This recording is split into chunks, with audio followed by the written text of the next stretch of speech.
Smart મીટરનો વિરોધ યથાવત. સુરતમાં રોષભેર 5000 વાંધા અરજી ડીજીવીસીએલમાં અપાઈ. સ્માર્ટ મીટરને લઈને સરકાર ફિક્સમાં મુકાઈ ગઈ છે. બિલ વધારે આવતું હોવાની સાથે સાથે એડવાન્સ પેમેન્ટ કરવું પડતું હોવાથી લોકોમાં ભારે રોષ જોવા મળી રહ્યો છે. ત્યારે લોકોને કોંગ્રેસ અને આમ આદમી પાર્ટી દ્વારા સપોર્ટ કરવામાં આવી રહ્યો છે. કોંગ્રેસ દ્વારા સોસાયટીઓમાં જઈને વિરોધ કરવા માટે લોકો પાસેથી વાંધા અરજી લખાવવામાં આવી રહી છે, જેમાં 5000 અરજીઓ એકઠી કરીને ડીજીવીસીએલમાં જમા કરાવવામાં આવી હતી. પૂર્ણા વિસ્તારમાં વધતો વિરોધ.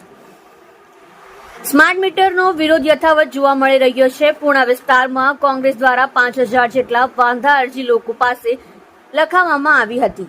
આ અરજીઓ કોંગ્રેસના નેજા હેઠળ ડીજીવીસીએલની વડી કચેરી કાપોદ્રા ખાતે સબમિટ કરાવવામાં આવી હતી. લોકોની સોસાયટીએ જઈને તેમને સ્માર્ટ મીટરના ગેરફાયદા જણાવીને વિરોધ કરાવવામાં આવી રહ્યો છે. સ્માર્ટ મીટરનો બોયકોટ. સ્માર્ટ મીટર નહીં લગાવવા માટે અરજી આપવામાં આવી છે. કોંગ્રેસના દિનેશ સાવલિયાએ કહ્યું કે લોકો ત્રાહિમામ પોકારી ગયા છે, ત્યારે અમે જિલ્લાના કોંગ્રેસના તમામ લોકોએ વિરોધ કરવાનું નક્કી કર્યું અને તેમાં ગ્રાહક નંબર સહિતની અરજી કરીને 5000 અરજીઓ પ્રથમ તબક્કાની લઈને વિરોધ કરાયો છે. આ જ રીતે સ્માર્ટ મીટરનો બોયકોટ યથાવત રહેશે.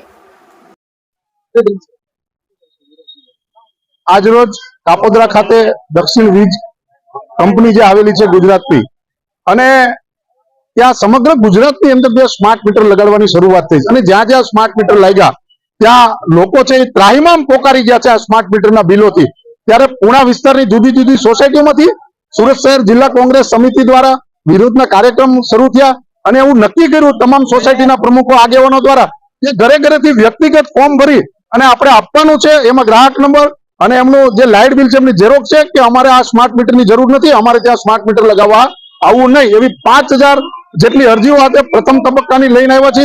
આવનારા સમયની અંદર બાકીના જે ગ્રાહકો છે, બાકીની જે સોસાયટીઓ છે એ લોકો દ્વારા પણ આ જ રીતે આ સ્માર્ટ મીટરનો વિરોધ કરી બાયકોટ સ્માર્ટ મીટરના હેશટેગ સાથે આ કાર્યક્રમ આપવામાં આવશે અને અરજીઓ આપવામાં આવશે.